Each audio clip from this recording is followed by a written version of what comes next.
So welcome to week 3 of the course as we continue to explore some of the puzzles that result from Epicurus' view of death.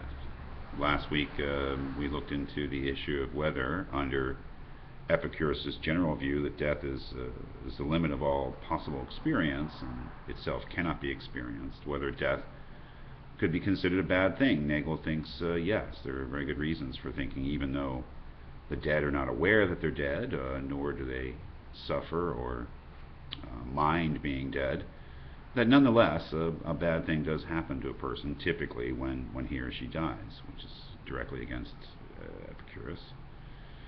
Here we look into another puzzle, that is, once we accept the Epicurean view of what death is, then how do we characterize it? What do we call it? I mean, what sort of thing is it? Well, in James Van Evra's view, death is really not a thing. It's really the limit of a thing. Death is not a thing that stands alone. It's the limiting or ending of a thing, and that's a very sort of difficult thing to conceptualize.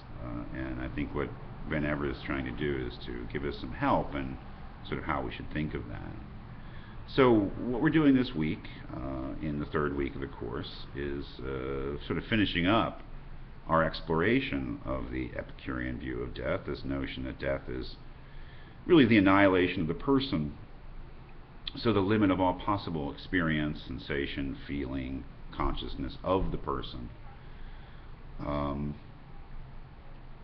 And looking forward to next week maybe taking a kind of a new beginning in looking at, for the rest of the course really, Paul Landsberg's long essay on the experience of death.